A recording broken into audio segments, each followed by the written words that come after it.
নবীজি সাল্লাল্লাহু আলাইহি ওয়াসাল্লামের কাছে পরবর্তী জুমার দিনে নবীজির কাছে মিম্বার উপস্থিত করা হয়েছে। আল্লাহ নবী মিম্বারে বসেছেন। নবীজি সাল্লাল্লাহু আলাইহি ওয়াসাল্লাম খুতবা প্রদান করবেন, নবীজি খুতবা দিবেন। নবীজি মিম্বারে বসার পরে মুসলিম শরীফের বর্ণনায় আসছে, আল্লাহর নবী যখন মিম্বারে বসলেন সাহাবায়ে কেরামরা সবাই বসেছেন।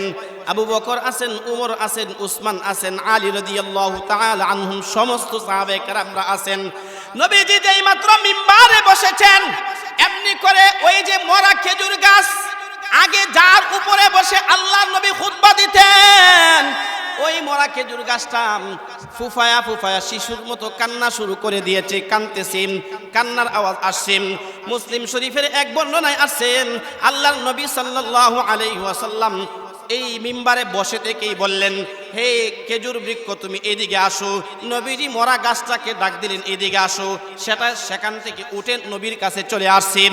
আরেক বর্ণনায় আসছে, আল্লাহর নবী সাল্লাল্লাহু আলাইহি ওয়াসাল্লাম নিজে মিম্বার থেকে উঠে গাছের কাছে গেলেন, ওই মরা গাছটার কাছে গেলেন। গাছটার কাছে গিয়া এইভাবে হাত বুলাইলেন, নবী হাত দিলেন খেজুর বৃক্ষের উপরে, হাত বুলাইয়া জড়ায়া দইরা আল্লাহর নবী বলতেছে, হে খেজুর গাছ, হে খেজুর কাণ্ড, আমি তোমার জন্য দোয়া করব যেন কিয়ামত পর্যন্ত তুমি হায়াত পাও। আমি তোমার জন্য দোয়া করব কিয়ামত পর্যন্ত তুমি যেন ফল দিতে পারো, তাজা ফল আমার উম্মতেরা আসবে তোমার থেকে ভক্ষণ করবে। এবার এই খেজুর গাছ থেকে আওয়াজ আসতেছে, ইয়া রাসূলুল্লাহ, ইয়া হাবিবাল্লাহ, আমি কিয়ামত পর্যন্ত হায়াত চাই না, আমি কিয়ামত পর্যন্ত ফল দিব গো নবী, এটাও চাই না। আমি চাই গো নবী হাসরের ময়দানে আপনার সঙ্গে আমি জান্নাতে যেতে চাই। أما بعد فقد قال الله تعالى في كلامه المجيد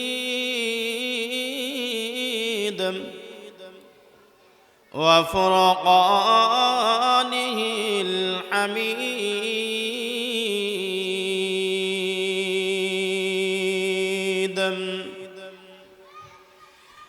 أعوذ بالله من الشيطان الرجيم.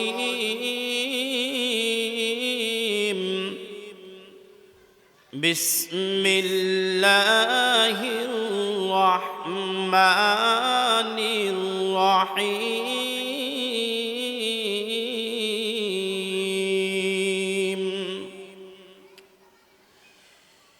يا أيها الذين آمنوا أطيعوا الله وأطيعوا الرسول ولا تبطلوا أعمالكم.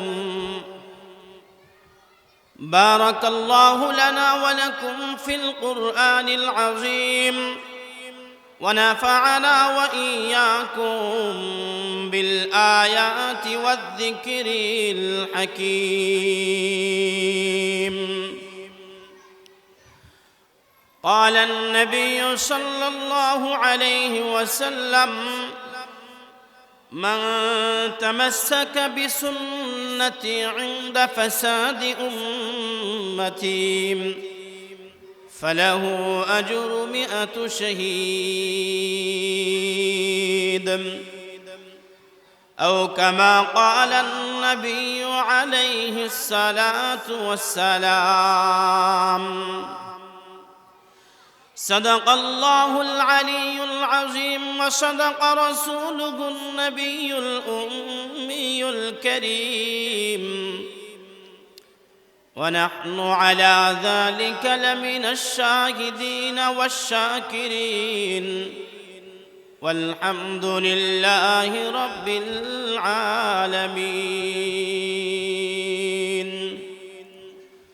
اللهم صل على محمد وعلى آل محمد كما صليت على إبراهيم وعلى آل إبراهيم إنك حميد مجيد. اللهم بارك على محمد وعلى آل محمد كما باركت على إبراهيم وعلى آل إبراهيم إنك حميد مجيد محبতের সাথে গলার আওয়াজকে উঁচু করে জবানকে উঁচু করে কয়েকবার জিকির পাঠ করি লা ইলাহা ইল্লাল্লাহ লা ইলাহা ইল্লাল্লাহ লা ইলাহা ইল্লাল্লাহ লা ইলাহা ইল্লাল্লাহ লা ইলাহা ইল্লাল্লাহ লা ইলাহা ইল্লাল্লাহ লা ইলাহা ইল্লাল্লাহ লা ইলাহা ইল্লাল্লাহ লা ইলাহা ইল্লাল্লাহ লা ইলাহা لا إله إلا الله لا إله إلا الله لا إله إلا الله محمد رسول الله صلى الله عليه وسلم الحمد لمن قدر خيرا وخبالا الحمد لمن قدر خيرا وخبالا والشكر لمن صور حسنا وجمالا والشكر لمن صور حسنا وجمالا لا شبه ولا مثل ولا كفو لمولاه لا شبه ولا مثل ولا كفو لمولاه لا ولد ولا والد ولا عم وخالا لا ولد ولا والد ولا عم وخالا لا زد ولا ند ولا حد لمولاه لا زد ولا ند ولا حد لمولاه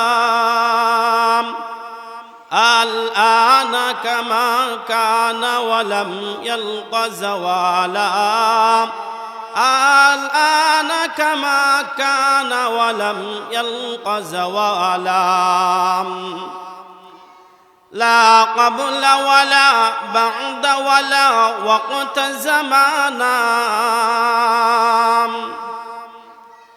لا قبل ولا بعد ولا وقت زمانا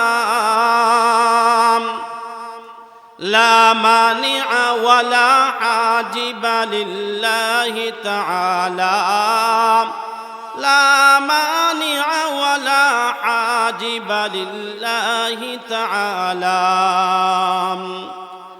قالوا سبحانك لا علم لنا إلا ما علمتنا إنك أنت العليم الحكيم رب اشرح لي صدري ويسر لي أمري واحلل عقدة من لساني يفقه قولي সমস্ত প্রশংসা সেই মহিয়ান গরিয়ান রব্বুল ইজ্জত রব্বুল আলামিনের জন্য যিনি দ্বীনের নিসবতে উলামায়ে কেরামের সুহবতে আল্লাহ এবং তার রাসূলের মহব্বতে দারুস সুন্নাহ ইসলামিয়া মাদ্রাসা ঢাকা এর পঞ্চম বার্ষিক ওয়াজ মাহফিলের আয়োজনে কনকনে শীতকে উপেক্ষা করে আল্লাহ তাআলার খাস বিশেষ রহমতে অত্র মাহফিলে আপনাকে আমাকে আসার বসার তৌফিক দান করেছেন। কোরআন সুন্নাহর দুই চারটি কথা বলার জন্যে, শোনার জন্যে যিনি আমাদেরকে মেহেরবানি করে আসার তৌফিক দিয়েছেন, সেই রব্বে করিমের দরবারে শুকরগুজার বান্দা হয়ে অন্তঃস্থল থেকে শ্রদ্ধাজনিত কণ্ঠে ইমানি আওয়াজে, বুলন্দ আওয়াজে একবার পাঠ করি আলহামদুলিল্লাহ। মাহফিলে আসতে পেরে বসতে পেরে খুশি না বেজার? আরো জোরে বলেন, খুশি না বেজার? খুশির আওয়াজটা একটু উঁচু আওয়াজে হবে, রব্বে করিমকে সন্তুষ্ট করার লক্ষ্যে, আল্লাহকে রাজি খুশি করার লক্ষ্যে অন্তরের অন্তঃস্থল থেকে আওয়াজটাকে উঁচু করে পাঠ করি আলহামদুলিল্লাহ। আমি আপনাদের সামনে কুরআনুল হাকিম থেকে বরকত স্বরূপ একখানা আয়াত তেলাওয়াত করেছি। হাদিসের ভান্ডার সমূহ থেকে একখানা হাদিসও পাঠ করেছি। আয়াত ও হাদিসের সমন্বয়ে নির্ধারিত সময়ের ভিতরে সুনির্দিষ্ট একটি বিষয়ের উপরে কিঞ্চিত আলোচনা করব। আল্লাহ তাআলা আমাকে ইখলাসের সহিত কথা বলার, আপনাদের সবাইকে সহিহ আমলের নিয়তে শোনার তৌফিক দেন। সকলে আমিন বলি। নবীজি সাল্লাল্লাহু আলাইহি ওয়াসাল্লামকে আল্লাহ পাক রব্বুল আলামিন দুনিয়াতে পাঠিয়েছেন। নবীকে আল্লাহ পাক দুনিয়াতে সবার পরে পাঠিয়েছেন, কিন্তু সর্বশ্রেষ্ঠ সবচাইতে মর্যাদা সম্পন্ন নবী হিসাবে দুনিয়াতে পাঠিয়েছেন। নবী সম্পর্কে আল্লাহ তাআলা কুরআনুল কারীমে যতগুলি সিফত বলেছেন, যত কথা বলেছেন, অন্য কোন নবীর তত সিফত আল্লাহ তাআলা কুরআনুল কারীমে আলোচনা করেননি। হাদিসে পাকে আসছে, নবীজি সাল্লাল্লাহু আলাইহি ওয়াসাল্লাম বলেন, লা ইউমিনু আহাদুকুম হাত্তা আকুনা আহাব্বা ইলাইহি মিন ওয়ালিদিহি ওয়া ওয়ালাদিহি ওয়ান নাসি আজমাইন। নবী বলেন, তোমরা ততক্ষণ পর্যন্ত পূর্ণ মুমিন আর কামেল মুমিন হতে পারবে না যেই পর্যন্ত না আমি নবীকে তোমার জান মাল, তোমার ছেলে মেয়ে বিবি বাচ্চা আত্মীয় স্বজন সবকিছুর চাইতে আমি নবীকে যে পর্যন্ত না বেশি ভালোবাসবে, সেই পর্যন্ত তোমরা পূর্ণ মুমিন হতে পারবে না, কামেল মুমিন হতে পারবে না। নবী সাল্লাল্লাহু আলাইহি ওয়াসাল্লামকে ভালোবাসবো কেন? নবীকে ভালোবাসবো কি জন্যে, কি কারণে? মুহাদ্দিসিনে কেরাম গবেষণা করে বহু বিষয় বের করেছেন। এর মধ্যে 4টা বিষয় উল্লেখযোগ্য। মানুষ মানুষকে ভালোবাসে, দুনিয়াতে একজন আরেকজনকে ভালোবাসে, মহব্বত করে বিশেষ 4টা গুণের কারণে। বিশেষ 4টা কারণে মানুষ মানুষকে ভালোবাসে। 1 নাম্বার হলো মানুষ মানুষকে ভালোবাসে নিকট আত্মীয় হওয়ার কারণে। সন্তান বাবাকে ভালোবাসে বাবা হওয়ার কারণে, বাবা সন্তানকে ভালোবাসে ছেলে মেয়ে হওয়ার কারণে, সন্তান হওয়ার কারণে। মাকে সন্তান ভালোবাসে মা হওয়ার কারণে, বোনের প্রতি ভালোবাসা বোন হওয়ার কারণে, ভাইয়ের প্রতি ভালোবাসা ভাই হওয়ার কারণে, ফুফুর প্রতি ভালোবাসা ফুফু হওয়ার কারণে, খালার প্রতি ভালোবাসা তিনি খালা হওয়ার কারণে। আত্মীয়তার সূত্রে, আত্মীয়তার বন্ধনের কারণে মানুষ মানুষকে ভালোবাসে থাকে। নবী সাল্লাল্লাহু আলাইহি ওয়াসাল্লাম করাবাতের দিক থেকে, নিকট আত্মীয় থেকেও নবীজি আরো কাছে। কেন কাছে? কি কারণে কাছে? কারণ হলো হাসরের ময়দানে যেদিন ওয়ালা ইয়াসআলু হামিমুন হামিমা, মানুষ কেউ কাউকে চিনবে না, কেউ কাউকে জিজ্ঞাসা করবে না, ভাই ভাইকে জিজ্ঞাসা করবে না, মানুষ তার ভাই থেকে পলায়ন করবে, মানুষ তার স্ত্রী থেকে পলায়ন করবে, মানুষ তার বাবা থেকে পলায়ন করবে, মানুষ তার জ্ঞাতি গোষ্ঠী আত্মীয় স্বজন দল নির্বিশেষে সবার থেকে ভাগবে, পলায়ন করবে, কেউ কারো পরিচয় দিবে না।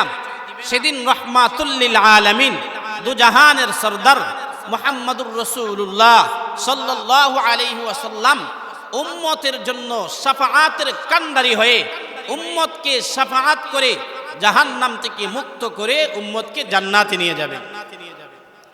এই জন্য নবীজি সবচেয়ে কাছের। যেদিন কেউ উপকারে আসবে না সেদিন নবী উপকারে আসবে। তাছাড়া একটু চিন্তা তো করেন, এখন থেকে নিয়ে 1450 বছর আগে নবীজি যখন কুরবানি করতেন, নবীজি নিজের পক্ষ থেকে কুরবানি দিতেন এবং একটা কুরবানি এই বলে দিতেন, হে আল্লাহ, আমি একটা পশুকে নহর করতেছি, একটা উটকে নহর করতেছি, একটা পশুকে কুরবানি করতেছি, এই সওয়াবটা আমার পরবর্তী সমস্ত উম্মতের জন্য আমি বরাদ্দ করে দিলাম। নবী কেমন নবী? যে নবী আপনাকে আমাকে ভালোবেসে এখন থেকে নিয়ে 1450 বছর আগেই আমাদের জন্য কুরবানি করে গেছেন, পশুর সওয়াব কুরবানি করে আমাদের জন্য বরাদ্দ দিয়ে গেছেন। সেই আত্মীয় নিকট হওয়ার দিক থেকেও যদি বলা হয়, তিনি মুহাম্মাদুর রাসূলুল্লাহ সাল্লাল্লাহু আলাইহি ওয়াসাল্লাম। মানুষকে ভালোবাসার ঐতিহাসিক কারণ মুহাদ্দিসিনে কেরাম বলছেন 4টা, এর মধ্যে একটা হলো নিকটাত্মীয় হওয়ার কারণে মানুষকে ভালোবাসে। 2 নাম্বার কারণ হলো মানুষকে ভালোবাসে দানবীর হওয়ার কারণে, দানশীল হওয়ার কারণে। কিছু কিছু মানুষ তাকে দেখবেন, তার আর কোনো গুণ থাকুক বা না থাকুক, একটা গুণ আছে, আল্লাহর রাস্তায় দান করে, মসজিদে দান করে, মাদ্রাসায় দান করে, ফকির মিসকিন পাইলে দান করে, আত্মীয় স্বজনের দেখভাল দেখাশোনা করে। আছে না কিছু মানুষ এরকম আছে? এই সমস্ত মানুষের প্রতি মানুষের ভালোবাসা থাকে, মানুষের মহব্বত থাকে।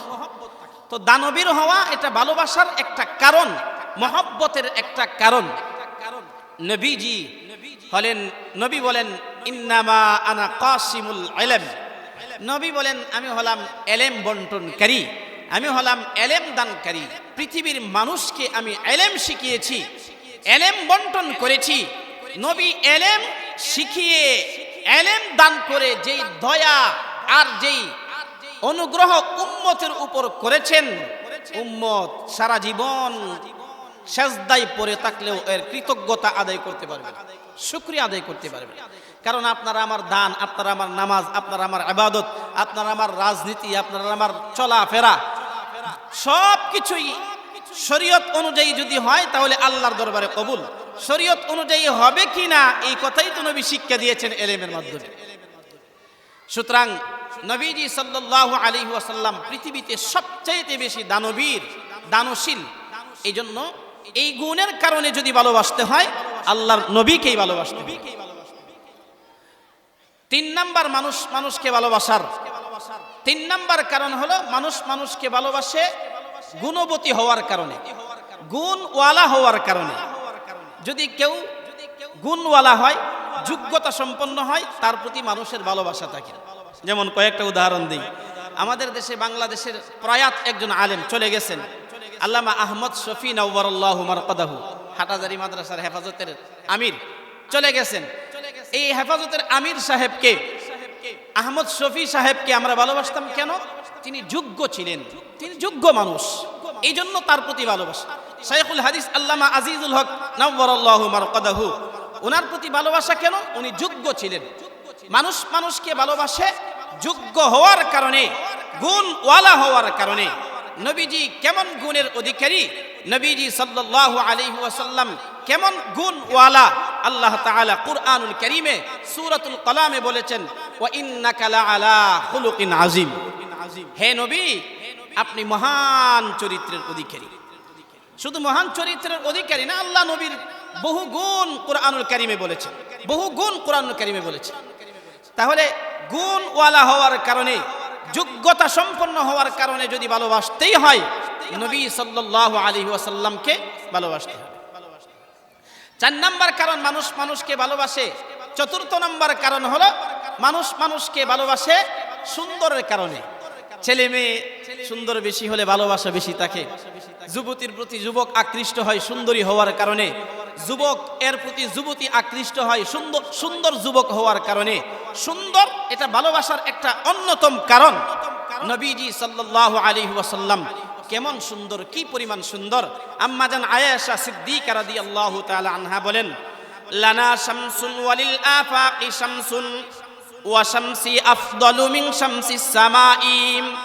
আম্মা জান আয়েশা বলেন, হে পৃথিবীবাসীরা, তোমাদের জন্য একটা সূর্য আছে, এই সূর্যটা ফজরের নামাজের পর তোমাদের সামনে উদয় হয়। আর আমারও একটা সূর্য আছে, সূর্য হলো নবী মুহাম্মদুর রাসূলুল্লাহ সাল্লাল্লাহু আলাইহি ওয়াসাল্লাম। এই সূর্যটা এশারের নামাজের পর আমার দরবারে উদয় হয়। তবে আম্মাজান বলেন ওয়াশামসি আফদালু মিন শামসিস সামাই, তোমাদের সূর্যের চাইতে আমার সূর্য মুহাম্মদুর রাসূলুল্লাহ সাল্লাল্লাহু আলাইহি ওয়াসাল্লাম অনেক অনেক উত্তম। তাহলে আম্মাজান আয়েশা কি বলতেছেন? নবী সূর্যের চাইতেও আরো সুন্দর, সূর্যের চাইতেও আরো উত্তম। আম্মাজান আয়েশা সিদ্দিকা রাদিয়াল্লাহু তাআলা আনহাকে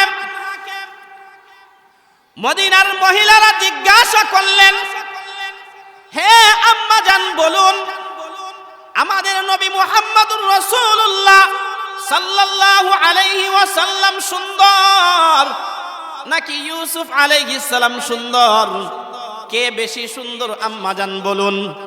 আম্মাজান আয়েশা সিদ্দিকা রাদিয়াল্লাহু তাআলা আনহা বলেন, হে মদিনার মহিলারা, ইউসুফ আলাইহিস সালাম যেই কক্ষে তাকে আহ্বান করা হয়েছিল, যেই রুমে ডেকে নেওয়া হয়েছিল, মহিলারা ইউসুফ আলাইহিস সালামকে দেখে হাত কেটে ফেলেছিল।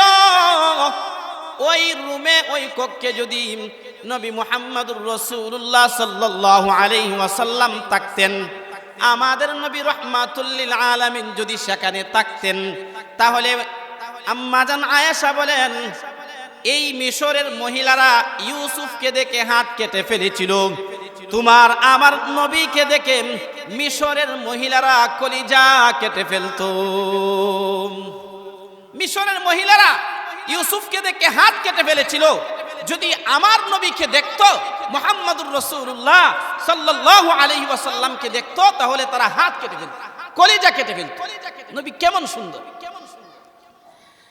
হালিমাতুস সাদিয়া রাদিয়াল্লাহু তাআলা আনহা নবীকে লালন পালন করে নবীর দুধ পান করানো শেষ হওয়ার পরে হালিমাতুস সাদিয়া যখন নবীকে হস্তান্তর করবেন, আমেনার কাছে আসলেন। আমেনার কাছে এসে বললেন, ও গো আমেনা, আমি জীবনে বহু সন্তান দেখেছি, বহু শিশু দেখেছি, আমি অনেক শিশুকে দুধ পান করিয়েছি, কিন্তু হে আমেনা, তোমার এই শিশু মুহাম্মদের মতো আমি কোন শিশু আর কোনদিন দেখি নাই, এত সুন্দর শিশু আমি আর কোনদিন দেখি নাই। আমেনা এই কথা বলার পরে, হালিমাতুস সাদিয়া এই কথা বলার পরে আমেনা নবীজির আম্মা বলতেছেন, এ হালিমা, তুমি তায়েফে থাকো। তায়েফ তখন গ্রাম ছিল, এখন শহর হয়ে গেছে। আমেনা বলেন, হে হালিমা, তুমি তায়েফে থাকো, তুমি গ্রামে থাকো, আমি মক্কা নগরীতে থাকি, মক্কা শহরে থাকি। শহরে বহু শিশু দেখেছি, বহু শিশুকে আমি দেখেছি, কিন্তু আমার সন্তান মুহাম্মদের মতো সুন্দর শিশু আমি দেখি নাই। হালিমাতুস সাদিয়া বলেন, মুহাম্মদের মতো সুন্দর শিশু দেখি নাই। আমেনা বলেন, মুহাম্মদের মতো সুন্দর শিশু দেখি নাই। জিবরাইল আলাইহিস সালাম হালিমাকে বলতেছেন, আমেনাকে বলতেছেন, এ আমেনা, এ হালিমা, তোমাদের দেখার এরিয়া হলো মক্কা মদিনা, তোমাদের দেখার এরিয়া হলো তায়েফ, এই আশেপাশে, কিন্তু আমাকে আল্লাহ পাক রব্বুল আলামিন দেখার তৌফিক দিয়েছেন, সুযোগ দিয়েছেন। আমি সারা বিশ্বের শিশুকে দেখে থাকি, আমি মুহাম্মদের মতো সুন্দর শিশু আমি জিবরাইল আমিন কোনোদিন দেখি নাই। ভাইরা আমার, আল্লাহ পাক রব্বুল আলামিন এবার জিবরাইলকে বলেন, হে জিবরাইল, তুমি বলতেছো সুন্দর শিশু দেখি নাই, আমেনা বলতেছে সুন্দর শিশু দেখি নাই, হালিমা বলতেছে সুন্দর শিশু দেখি নাই। এই কথার মর্ম হলো, সুন্দর শিশু আমি আল্লাহ সৃষ্টি করেছি, কিন্তু তোমরা দেখো নাই। হে জিবরাইল, জেনে রাখো, আমি আল্লাহ মুহাম্মদের চাইতে সুন্দর মানুষ দুনিয়াতে সৃষ্টি করি নাই। সুন্দর কে বেশি? এই পৃথিবীতে সবচাইতে সুন্দর বেশি নবী মুহাম্মদুর রাসূলুল্লাহ সাল্লাল্লাহু আলাইহি ওয়াসাল্লাম। এই জন্য ভাই, দোস্ত, বুজুর্গ, নিকটাত্মীয় হওয়ার কারণে ভালোবাসতে হলে নবীকে ভালোবাসতে হবে। গুণের কারণে ভালোবাসতে হলে নবীকে ভালোবাসতে হবে, সুন্দরের কারণে ভালোবাসতে হলে নবীকে ভালোবাসতে হবে। আল্লাহ পাক রব্বুল আলামিন কুরআনুল কারীমে নবী সম্পর্কে যত কথা বলেছেন, অন্য নবী নিয়ে এত আলোচনা আল্লাহ পাক করেন নাই। নবী সাল্লাল্লাহু আলাইহি ওয়াসাল্লামকে আল্লাহ পাক বলতেছেন, ইয়া আইয়ুহান নাবিয়্যু ইন্না আরসালনাকা শাহিদাও ওয়া মুবাশশিরাও ওয়া নাযীরা। হে নবী, ইয়া রাসূলুল্লাহ, ইয়া হাবিবাল্লাহ, হে নবী, আমি আপনাকে শাহিদ হিসাবে পাঠিয়েছি, সাক্ষ্যদাতা হিসাবে পাঠিয়েছি। আমি আপনাকে মুবাশশিরা, সুসংবাদদাতা হিসাবে পাঠিয়েছি। আমি আপনাকে নাযীরা, সতর্ককারী হিসাবে পাঠিয়েছি।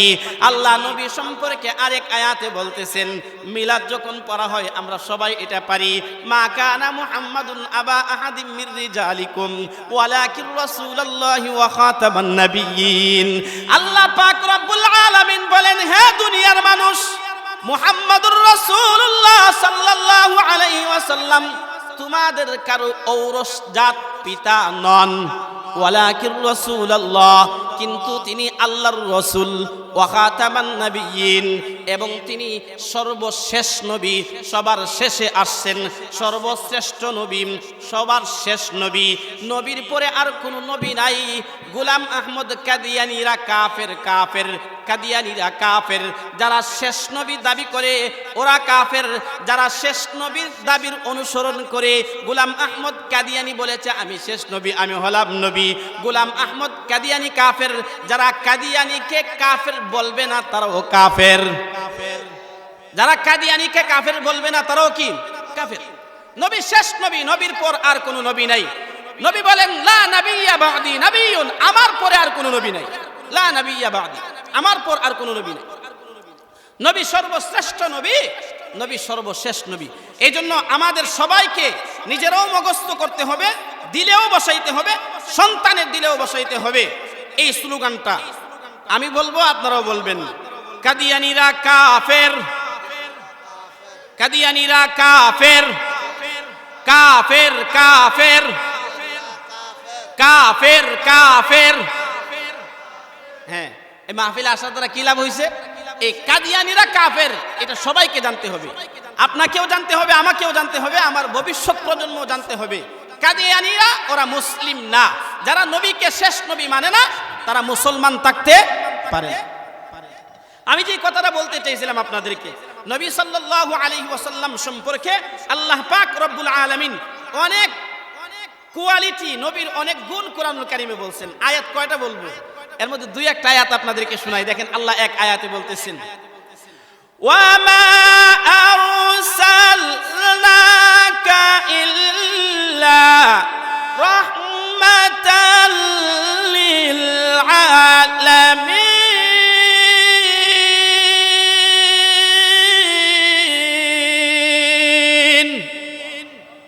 জোরে বলবেন আল্লাহু আকবার। আরেকটু জোরে বলেন আল্লাহু আকবার।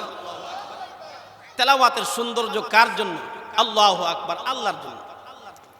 আল্লাহ বলতেছেন, হে নবী, ওয়া মা আরসালনাকা ইল্লা রাহমাতাল লিল আলামিন, আমি আপনাকে বিশ্ব জগৎবাসীর জন্য রহমত স্বরূপ পাঠিয়েছি। নবী রহমাতুল লিল আলামিন, নবী সবার জন্য রহমত। আপনার জন্য রহমত, আমার জন্য রহমত, মুসলমানের জন্য রহমত, অমুসলমানের জন্য রহমত, কাফেরের জন্য রহমত, গাছের জন্য রহমত, পালার জন্য রহমত। নবী সবার জন্য রহমত, জমিনের জন্য রহমত, আসমানের জন্য রহমত। নবী সবার জন্য রহমত স্বরূপ দুনিয়াতে আসছে। তাই নবী সাল্লাল্লাহু আলাইহি ওয়াসাল্লাম শুধু আমার নবী না, আপনার নবী না, নবী গোটা কুল কায়নাতের নবী, সবার নবী। নবী শুধু মানুষের নবী না, নবী জমিনেরও নবী, নবী আকাশেরও নবী, নবী সূর্যেরও নবী, নবী চাঁদেরও নবী, নবী গাছেরও নবী, নদীরও নবী, সাগরেরও নবী, মাছেরও নবী। নবী সবার জন্য নবী হয়ে আসছেন। বিদায় মুসলিম শরীফের হাদিসে আসছে, হাদিসটা শুনেন। মুসলিম শরীফের হাদিসে আসছে, নবী বলেন, হাদা উহুদুন ইউহিব্বুনি ওয়া আনা উহিব্বুহু। হে আমার সাহাবায়ে কেরাম, এই যে উহুদ পাহাড়টা দেখতেছো, এই উহুদ পাহাড়টা আমি নবীকে ভালোবাসে, আমি নবীও উহুদ পাহাড়কে ভালোবাসি। সুবহানাল্লাহ, জোরে বলবেন না?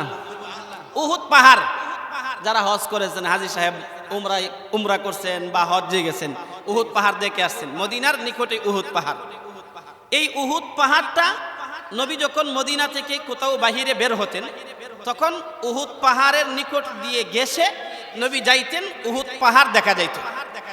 তো নবী সাল্লাল্লাহু আলাইহি ওয়াসাল্লাম কোনো এক যুদ্ধ থেকে মদিনার ভিতরে ঢুকবেন, এমত অবস্থায় নবীজি ভিন্ন রাস্তা গ্রহণ করেছেন। এমন রাস্তা দিয়ে আসতেছেন যেই রাস্তা দিয়ে আসলে আর উহুদ পাহাড় দেখা যাবে না, উহুদ পাহাড় দেখা যায় না।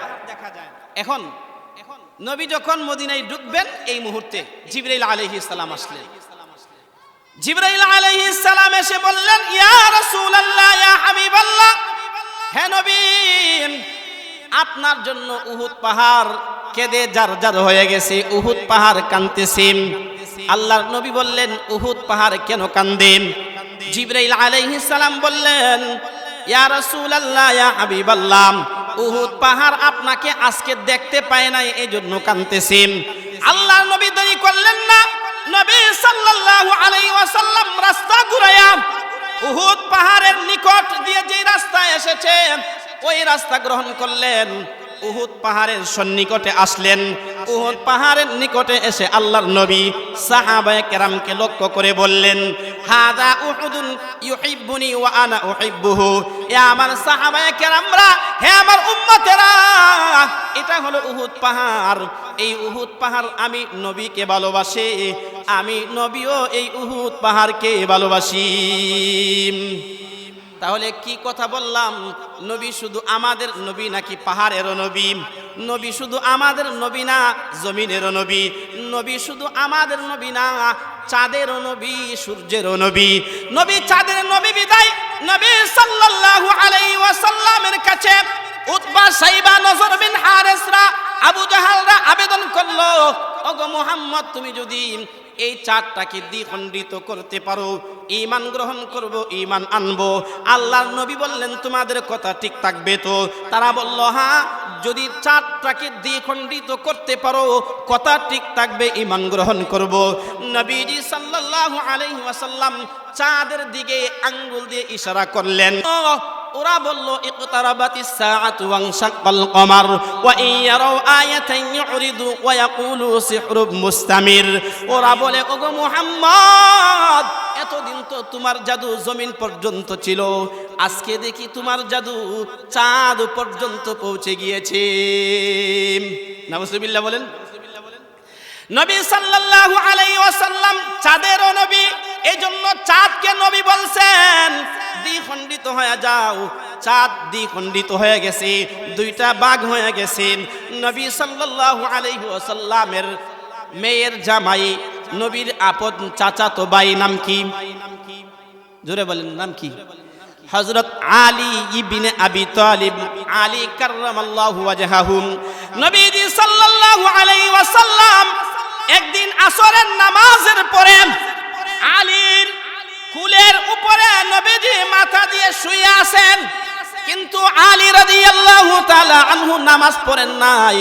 আসরের নামাজ ওই দিন আলী রাদিয়াল্লাহু তাআলা আনহু পড়েননি। নবীও জানতেন না আলী যে আসরের নামাজ পড়েননি। হঠাৎ করে আল্লাহর নবী আলীকে জিজ্ঞাসা করলেন, হে আলী, তুমি কি আসরের নামাজ আদায় করেছো? আলী বললেন, না ইয়া রাসূলুল্লাহ, আমি আসরের নামাজ পড়ি নাই, আসরের নামাজ আদায় করি নাই। নবী দেখলেন সূর্য অস্তমিত হয়ে যাচ্ছে, সূর্যটা ডুবে যাচ্ছে।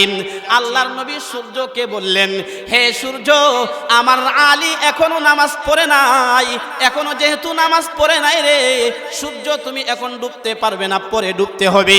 আলীকে বললেন, হে আলী, নামাজ আদায় করো। আলী রাদিয়াল্লাহু তাআলা আনহু নামাজ আদায় করেছেন, অতঃপর সূর্য অস্তমিত হয়েছে। নবী শুধু আমাদের নবী না, নবী জমিনের নবী, চাঁদের নবী, সূর্যের নবী, আসমানের নবী। নবী শুধু আসমানের, জমিনের, পাহাড়ের নবী না, নবী গাছেরও নবী। নবী সাল্লাল্লাহু আলাইহি ওয়াসাল্লাম যখন মদিনায় গেলেন, মসজিদে নববী বানাইলেন। মসজিদের ভিতরে দেখবেন যেখানে বসে ইমাম সাহেব, খতিব সাহেব খুতবা দেন, নামাজ পড়ান, ওই জায়গাটাকে মিহরাব বলা হয়। সবাই জানি মিহরাব বলা হয়। নবীজি যেখানে বসে খুতবা দিতেন, এই জায়গাতে প্রথম পর্যায়ে একটা খেজুর গাছ, ও খেজুর গাছটা এটা মরা খেজুর গাছের একটা ডাল। এই ডালের উপরে বসে আল্লাহর নবী সাল্লাল্লাহু আলাইহি ওয়াসাল্লাম খুতবা প্রদান করতেন। নবীজি সাল্লাল্লাহু আলাইহি ওয়াসাল্লামের কাছে মুসলিম শরীফের হাদিস আছে, একজন মহিলা এসে বলল, ইয়া রাসূলুল্লাহ, ইয়া হাবিবাল্লাহ, হে নবী, এই গোলাম হলো আমার গোলাম, একটা লোককে ধরে নিয়ে আসছে, নিয়ে এসে বলতেছে, ইয়া রাসূলুল্লাহ, এ হলো আমার গোলাম, সে কাঠ মিস্ত্রি, ভালো কাঠ বানাইতে পারে। আল্লাহর নবী গো, ভালো কাঠের জিনিস বানাইতে পারে। ওগো নবীজি, আপনি যদি আমাকে অনুমতি দেন, আপনার জন্য আমি একটা মিম্বার বানায়া দিব। আমরা সমাজে ইমাম সাহেবকে এসে বলে না যে হুজুর আপনাকে একটা মিম্বার বানাই দেই, যেটা বসে আপনি খুতবা দিবেন, আছে না অনেক মানুষ এরকম। তো নবী সাল্লাল্লাহু আলাইহি ওয়াসাল্লামের কাছে এসে ওই মহিলা বলতেছেন, নবী, আমি এই গোলামকে দিয়ে আপনি অনুমতি দিলে একটা মিম্বার বানায় দিব। আল্লাহর নবী বললেন, ঠিক আছে, অনুমতি দিলাম, একটা মিম্বার বানায় দাও। নবীজি সাল্লাল্লাহু আলাইহি ওয়াসাল্লামের কাছে পরবর্তী জুমার দিনে নবীজির কাছে মিম্বার উপস্থিত করা হয়েছে। আল্লাহ নবী মিম্বারে বসেছেন। নবীজি সাল্লাল্লাহু আলাইহি ওয়াসাল্লাম খুতবা প্রদান করবেন, নবীজি খুতবা দিবেন। নবীজি মিম্বারে বসার পরে মুসলিম শরীফের বর্ণনায় আসছে, আল্লাহর নবী যখন মিম্বারে বসলেন, সাহাবায়ে কেরামরা সবাই বসেছেন। আবু বকর আছেন, উমর আছেন, উসমান আছেন, আলী রাদিয়াল্লাহু তাআলা আনহুম, সমস্ত সাহাবায়ে কেরামরা আছেন। নবীজি যেই মাত্র মিম্বারে বসেছেন, এমনি করে ওই যে মরা খেজুর গাছ, আগে যার উপরে বসে আল্লাহর নবী খুতবা দিতেন, ওই মরা খেজুর গাছটা ফুফায়া ফুফায়া শিশুর মতো কান্না শুরু করে দিয়েছে, কাঁদতেছে, কান্নার আওয়াজ আসছে। মুসলিম শরীফের এক বর্ণনায় আসছেন, আল্লাহর নবী সাল্লাল্লাহু আলাইহি ওয়াসাল্লাম এই মিম্বারে বসে থেকেই বললেন, হে খেজুর বৃক্ষ, তুমি এদিকে আসো। নবীজি মরা গাছটাকে ডাক দিলেন, এদিকে আসো। সেখান থেকে উঠে নবীর কাছে চলে আসছেন। আরেক বর্ণনায় আসছে, আল্লাহর নবী সাল্লাল্লাহু আলাইহি ওয়াসাল্লাম নিজে মিম্বার থেকে উঠে গাছের কাছে গেলেন, ওই মরা গাছটার কাছে গেলেন। গাছটার কাছে গিয়া এভাবে হাত বুলাইলেন, নবী হাত দিলেন খেজুর বৃক্ষের উপরে, হাত বুলাইয়া জড়ায়া দইরা আল্লাহর নবী বলতেছে, হে খেজুর গাছ, হে খেজুর কাণ্ড, আমি তোমার জন্য দোয়া করব যেন কিয়ামত পর্যন্ত তুমি হায়াত পাও। আমি তোমার জন্য দোয়া করব কিয়ামত পর্যন্ত তুমি যেন ফল দিতে পারো, তাজা ফল। আমার উম্মতেরা আসবে তোমার থেকে বক্ষণ করবে। এবার এই খেজুর গাছ থেকে আওয়াজ আসতেছে, ইয়া রাসূলুল্লাহ, ইয়া হাবিবাল্লাহ, আমি কিয়ামত পর্যন্ত হায়াত চাই না, আমি কিয়ামত পর্যন্ত ফল দিব গো নবী, এটাও চাই না। আমি চাই গো নবী, হাসরের ময়দানে আপনার সঙ্গে আমি জান্নাতে যেতে চাই। নবীজি সাল্লাল্লাহু আলাইহি ওয়াসাল্লাম খেজুর বৃক্ষকে বললেন, হ্যাঁ ঠিক আছে, হাসরের ময়দানে তুমি আমার সঙ্গে জান্নাতে যাবে।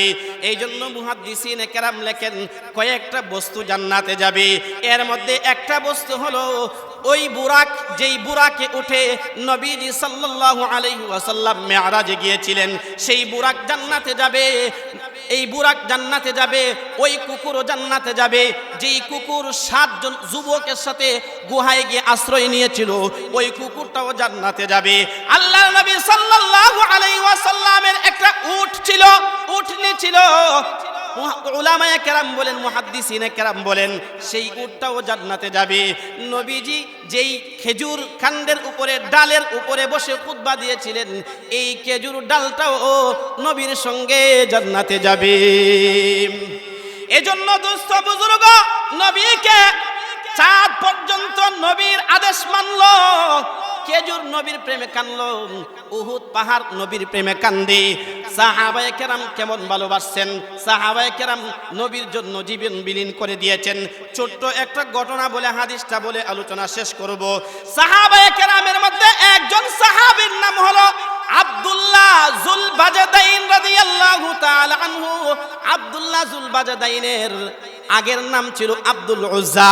আব্দুল উজ্জা নবীজি যখন মক্কায় ছিলেন, যখন নবী মক্কায় থাকতেন, তখন আব্দুল উজ্জা কালিমা পড়ে নাই, মুসলমান হননি, কিন্তু তিনি নবীকে দেখেছেন, নবীর কথা শুনেছেন, নবী সম্পর্কে ধারণা নিয়েছেন।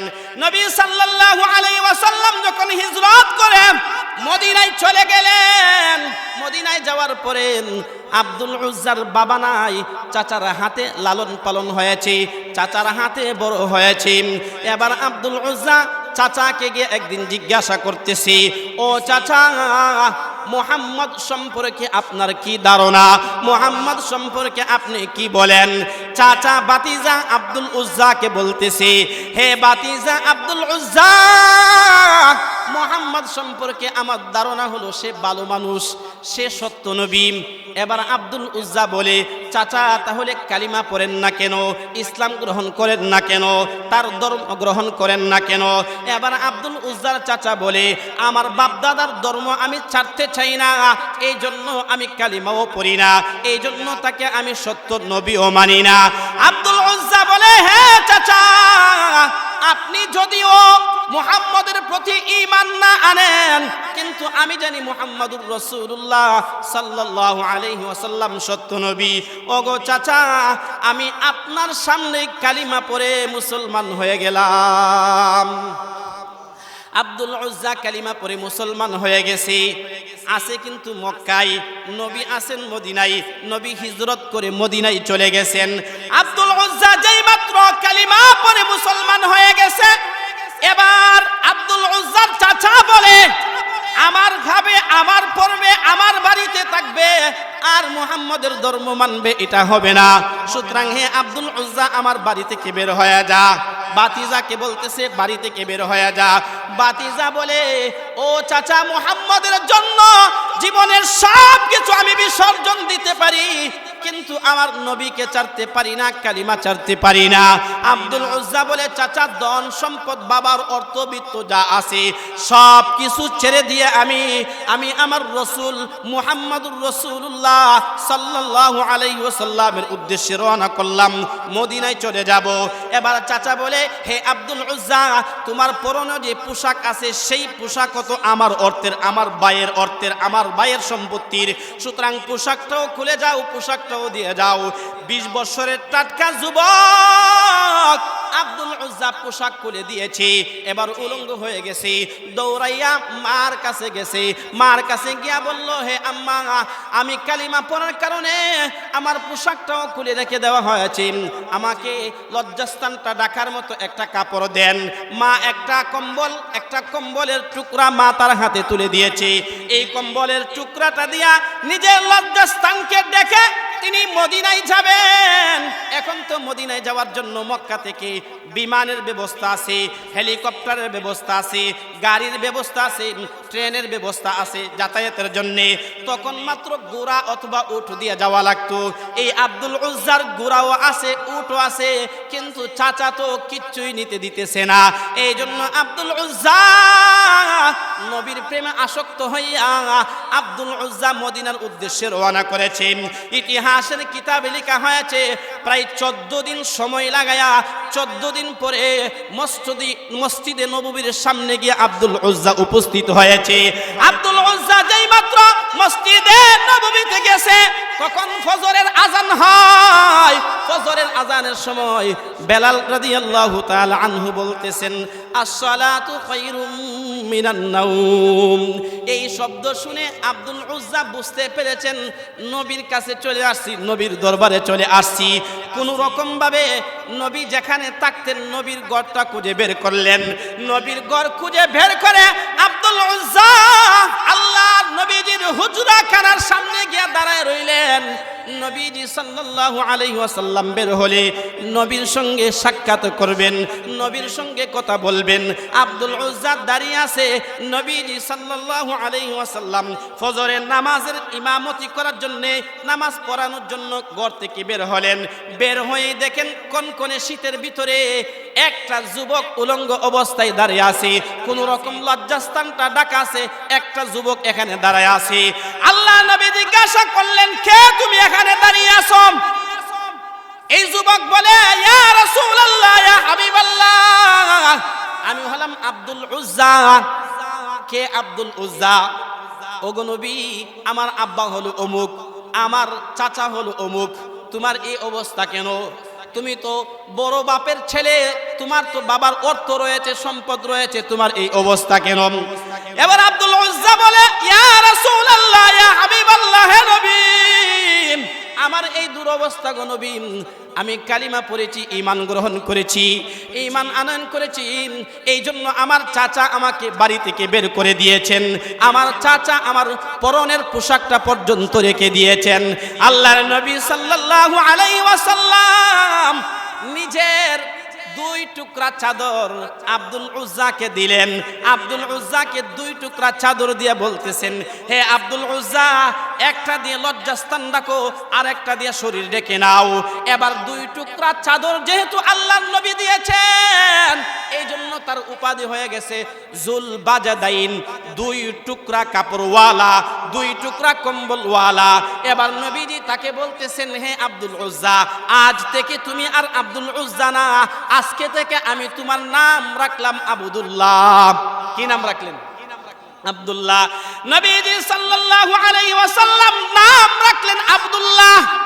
আর নবী যেহেতু কম্বলের 2টা টুকরা দিয়েছেন, এই জন্য উপাধি হয়ে গেছে জুল বাজাদাইন, তার নাম হয়ে গেল এখন আব্দুল্লাহ জুল বাজাদাইন। আব্দুল্লাহ জুল বাজাদাইনকে আল্লাহর নবী বলেন, হে আব্দুল্লাহ, আসহাবে সুফার মধ্যে তোমার মতো কিছু সাহাবী আছে যাদের কোনো অর্থ নাই, ধন সম্পদ নাই, অসহায়, আমি নবীর দরবারে শুয়ে থাকে, আমি নবী কিছু দিলে খায়, আমার কাছে হাদিয়া আসলে আমি তাদেরকে দেই, তুমিও তাদের অন্তর্ভুক্ত হয়ে যাও। নবীর কাছে আসলে আমি দিব, তুমি পাবে, আমি যখন পাবো তখন তুমিও পাবে, আমি যখন খাবো তখন তুমিও খাবে। এই আব্দুল্লাহ জুল বাজাদাইন আসহাবে সুফা, যে সমস্ত সাহাবায়ে কেরাম আসহাবে সুফার মধ্যে ছিলেন, তাদের সাথে থাকতে শুরু করলেন। আব্দুল্লাহ জুল বাজাদাইন জোরে জোরে কুরআনুল কারীমের তেলাওয়াত করতেন, জুড়ে পড়তেন, কণ্ঠটা একটু উঁচা ছিল। একদিন ওমর ইবনুল খাত্তাব আল্লাহর নবী সাল্লাল্লাহু আলাইহি ওয়াসাল্লামের কাছে গিয়া বললেন, ইয়া রাসূলুল্লাহ, ইয়া হাবিবাল্লাহ, হে নবী, আপনার সাহাবী আব্দুল্লাহ জুল বাজাদাইন জুড়ে জুড়ে কুরআনুল কারীমের তেলাওয়াত করেন, আমাদের সমস্যা হয়, আমাদের ডিস্টার্ব হয়। আল্লাহর নবী বললেন, হে উমর, আব্দুল্লাহ জুল বাজাদাইনকে কিছু বলবে না, কারণ আব্দুল্লাহ আমার নবীর জন্য এমন পাগল, নিজের ধন সম্পদ যা আছে সবকিছু ছেড়ে এখানে চলে আসছে, সুতরাং আব্দুল্লাহকে তার মতো করে ইবাদত বন্দেগী করতে দাও। এমত অবস্থায় আব্দুল্লাহ জুল বাজাদাইন আসহাবে সুফার সাহাবায়ে কেরামের সাথে থাকতে শুরু করলেন। এই মধ্যেই তাবুক যুদ্ধের জন্য ডাক পড়ে গেছে। তাবুক যুদ্ধের জন্য আল্লাহর নবী সাল্লাল্লাহু আলাইহি ওয়াসাল্লাম সাহাবায়ে কেরামকে বললেন, এই আমার সাহাবীরা, তাবুক যুদ্ধের জন্য অনেক অর্থের দরকার, অনেক টাকা পয়সা দরকার, সবাই টাকা পয়সা দাও। নবীজি রুমাল বিছিয়ে দিলেন, নবীজি সবার কাছে টাকা পয়সা চাইলেন, টাকা চাইলেন। সাহাবায়ে কেরাম যার যার সাধ্য অনুযায়ী সবাই সেখানে অংশগ্রহণ করলেন। হযরত আবু বকর সিদ্দিক রাদিয়াল্লাহু তাআলা আনহু বাসায় চলে গেলেন, উমরও দৌড়াইয়া বাসায় গেলেন। দৌড়াইয়া বাসায় গিয়া উমর বাসায় যা ছিল 2 ভাগের 1 ভাগ, 2 ভাগ করে 1 ভাগ নবীর দরবারে নিয়ে আসছেন। আল্লাহর নবী উমরকে জিজ্ঞাসা করলেন, হে উমর, বলো তুমি কি নিয়ে আসছো আর কি রেখে আসছো? উমর বলেন, ইয়া রাসূলুল্লাহ, ইয়া হাবিবাল্লাহ, সম্পদকে 2 ভাগে ভাগ করেন, 1 ভাগ বাসায় রাখে আসছি, আর 1 ভাগ আপনার দরবারে নিয়ে আসছি। এবার উমর মনে মনে ভাবতেছেন, আবু বকরের চাইতে হয়তো আমি আমলের দিক থেকে, দানের দিক থেকে অগ্রগামী হয়ে যাব, কারণ আবু বকরের চাইতে কখনো আমি আগে বাড়তে পারি না, আগে যাইতে পারি না। কিন্তু আবু বকর যেই মাত্র নবীর দরবারে উপস্থিত হলেন, এবার আল্লাহর নবী আবু বকরকে জিজ্ঞাসা করলেন, হে আবু বকর, নিজের জন্য কি নিয়ে আসছো? তোমার নবীর জন্য কি নিয়ে আসছো? নিজের জন্য গড়ে কি রেখে আসছো? আবু বকর বললেন, ইয়া রাসূলুল্লাহ, ইয়া হাবিবাল্লাহ, আমার ঘরে আল্লাহ এবং তার রাসূলের মহব্বত রেখে আসছি, অর্থ সম্পদ যা ছিল গো নবী সমস্ত কিছু আপনার দরবারে উপস্থিত করে দিয়েছি। সাহাবায়ে কেরাম এইভাবে দান করতেছেন। তাবুক যুদ্ধের দানের এই পরিধি দেখা আব্দুল্লাহ জুল বাজাদাইন দাঁড়ায় দাঁড়ায় কান্দে। আব্দুল্লাহ জুল বাজাদাইন কয়, ইয়া রাসূলুল্লাহ, ইয়া হাবিবাল্লাহ, ও নবী, আবু বকর দান করে, উমর দান করে, উসমান দান করে, সবাই দান করতেছে গো নবী। আমাকেও তো অর্থ ছিল, আমার বাবার অর্থ আছে। ওগো নবীজি, আমি আপনার হাতে একটু কিছু দিতে পারতেছি না। আল্লাহর নবী আব্দুল্লাহকে ডাক দিয়া বলেন, হে আব্দুল্লাহ, তুমি এদিকে আসো, তোমার দান করা লাগবে না, তোমার তাবুক যুদ্ধে দেওয়া লাগবে না, দান করা লাগবে না। দান করা ছাড়াই আমি নবী তোমার জন্য দোয়া করে দিলাম। আব্দুল্লাহর জন্য নবীজি দোয়া করলেন। খেজুর গাছের একটা ছিলকা হাতে নিয়া আল্লাহর নবীজি তার জন্য দোয়া করলেন। আল্লাহর কাছে বলতেছেন, হে আল্লাহ,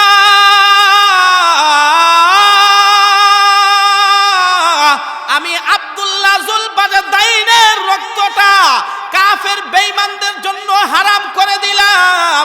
কাফের বেঈমানরা যেন তার উপরে আক্রমণ করতে না পারে, তার রক্ত যেন কাফের বেঈমানরা স্পর্শ করতে না পারে। আব্দুল্লাহ যুলবাজাদাইন কয়, ইয়া রাসূলুল্লাহ, ইয়া হাবিবাল্লাহ, আমি তো চাচ্ছি তাবুক যুদ্ধে যাব, যুদ্ধে অংশগ্রহণ করে শাহাদাত বরণ করব, শহীদ হব। আল্লাহর নবী বলেন, হে আব্দুল্লাহ, যুদ্ধে তুমি যাওয়ার পরে রাস্তায় যদি তুমি অন্য কোনো কারণে মারা যাও, তাহলেও তুমি শহীদ হয়ে যাবে, শাহাদাতের মর্যাদা পাবে। এই সমস্ত কথা হওয়ার পরে আল্লাহর নবী সাল্লাল্লাহু আলাইহি ওয়াসাল্লাম সাহাবায়ে কেরামের একটা জামাত নিয়া তাবুক যুদ্ধের উদ্দেশ্যে রওনা করলেন। তাবুক যুদ্ধের উদ্দেশ্যে রওনা করেছেন। সেখানে গিয়ে নবী সাল্লাল্লাহু আলাইহি ওয়াসাল্লাম তাবু গাড়লেন। তাবুকের যুদ্ধ চলতেছে। যুদ্ধ চলাকালীন সময়ে আব্দুল্লাহ যুলবাজাদাইন জ্বরে আক্রান্ত হয়েছেন। জ্বরে আক্রান্ত হয়ে আব্দুল্লাহ যুলবাজাদাইন মারা গেছেন। নবীর কাছে, নবী সাল্লাল্লাহু আলাইহি ওয়াসাল্লামের কাছে সংবাদ পাঠানো হলো, ইয়া রাসূলুল্লাহ, ইয়া হাবিবাল্লাহ, হে নবী, আপনার সাহাবী আব্দুল্লাহ যুলবাজাদাইন দুনিয়া ছেড়ে চলে গেছেন গো নবী। নবীজি সাল্লাল্লাহু আলাইহি ওয়াসাল্লাম আব্দুল্লাহ যুলবাজাদাইনের কাছে আসলেন। নবী এসে বললেন, তার লাশটাকে দোয়ানো হোক। তার লাশ দোয়ানো হয়েছে, কাফন দাফন পরানো হয়েছে, খবর খনন করা হয়েছে। নবীজি নিজে জানাজার নামাজ পড়িয়েছেন। তার লাশটাকে আবু বকর, উমর খাটিয়ার মধ্যে করে কবর পর্যন্ত নিয়ে গেছেন। আর হযরত বেলাল হাবশী রাদিয়াল্লাহু তাআলা আনহু কুফি বাতি ধরেছেন। এবার নবীজি নিজে এই আব্দুল্লাহ যুলবাজাদাইনের কবরে নামলেন। কবরে নেমে এবার আবু বকর আর উমরকে বলতেছেন, দাও দাও দাও, আমার আব্দুল্লাহর লাশটা আমার হাতে তুলে দাও। এমত অবস্থায় সাহাবায়ে কেরামের মধ্যে কান্নার রুল পড়ে গেছে। নবীজি সাল্লাল্লাহু আলাইহি ওয়াসাল্লাম কবরে নেমে আব্দুল্লাহ যুলবাজাদাইনের লাশটাকে রেখে আল্লাহর কাছে এবার বলতেছি, ওগো আল্লাহ, এই সন্ধ্যা পর্যন্ত আমি নবী আব্দুল্লাহ যুলবাজাদাইনের উপরে খুশি ছিলাম, সন্তুষ্ট ছিলাম, এখন পর্যন্ত সন্তুষ্ট ছিলাম। আল্লাহ, আমি নবী যেহেতু খুশি ছিলাম, আল্লাহ আপনিও আব্দুল্লাহ যুলবাজাদাইনের উপরে খুশি হয়ে যান। আব্দুল্লাহ ইবনে মাসউদ রাদিয়াল্লাহু তাআলা আনহু বলেন, হে আব্দুল্লাহ যুলবাজাদাইন, তোর ভাগ্য কত না ভালো রে। নবী তোর কবরে নামছে। নবী কবরে নেমে তোকে রাখার পরে আল্লাহর কাছে ঘোষণা দিয়ে বলতেছে, আমি তার উপরে সন্তুষ্ট, আপনিও সন্তুষ্ট হয়ে যান। আবু বকর বলে, যদি এই স্থানে আমি হতাম, কতই না ভাগ্যবান হতাম। আব্দুল্লাহ ইবনে মাসউদ বলে, হে আব্দুল্লাহ যুলবাজাদাইন, আমি যদি তোর স্থানে হতাম, তাহলে আমি কতই না ভাগ্যবান হতাম। इश्क़ बाज़ी वहाँ करे जूसर के बाजी कर सके, इश्क़ बाज़ी वहाँ करे जूसर के बाजी कर सके, तन के कपड़े बेच कर महबूब को राज़ी कर सके, तन के कपड़े बेच कर महबूब को राज़ी कर सके। सद हज़ारा रहमते जा आफरी, सद हज़ारा रहमते जा आफरी, बरवाए উবর আলে পাকে তাহিরি, বরওয়ায়ে উবর আলে পাকে তাহিরি, শুধু বুজুদাস রহমাতাল লিল আলামিন, শুধু বুজুদাস রহমাতাল লিল আলামিন, মসজিদে উ শুধু হামারু ये জমিন, মসজিদে উ শুধু হামারু ये জমিন। হে দুনিয়ার মানুষ, আব্দুল্লাহ জুলবাজাদাইন না শুধু সাহাবায়ে কেরাম আল্লাহর নবীকে কেমন ভালোবাসতেন উদাহরণ আর দৃষ্টান্ত দিতে গেলে বহু সময় চলে যাবে। সাহাবায়ে কেরাম নিজের জানের চাইতে, মালের চাইতে, নিজের সব কিছুর চাইতে আল্লাহর নবীকে বেশি ভালোবাসতেন। এই জন্য পৃথিবীর সবাই নবীকে চিনল, কিন্তু আমরা মানুষ হয়ে নবীকে চিনলাম না, নবীর সুন্নতকে ধরতে পারলাম না, নবীর ভালোবাসার দিলের ভিতরে ঢুকাইতে পারলাম না। আমরা যারা এখানে আসছি বসছি, আমরা কি নিয়ত করতে পারি না ইনশাআল্লাহ আজ থেকে নবীর মহব্বত নিয়ে আর এক ওয়াক্ত নামাজ ছাড়বো না? কথা দিতে পারি না ইনশাআল্লাহ? সবাই সবাই হাত তুলেন ইনশাআল্লাহ, এক ওয়াক্ত নামাজ আর ছাড়বো না ইনশাআল্লাহ। আল্লাহ তাআলা সবাইকে কবুল করুন। সবাই একটা ভালো টুপি রাখবো বাসায় সব সময় নামাজ পড়ার জন্য। হ্যাঁ, আমাদের দেশের যুবক, আমাদের দেশের সমাজ আজকে কেমন হয়ে গেছে দেখেন, তার গেঞ্জি টি শার্ট 4টা 5টা 10টা 8টা থাকে, কিন্তু নামাজ পড়ার জন্য, ওয়াক্তিয়া নামাজ পড়ার জন্য, জুমার নামাজ পড়ার জন্য এমন কপাল পোড়া যুবক একটা পাঞ্জাবিও তার বাসায় থাকে না। আছে কিনা এরকম মুসলমান?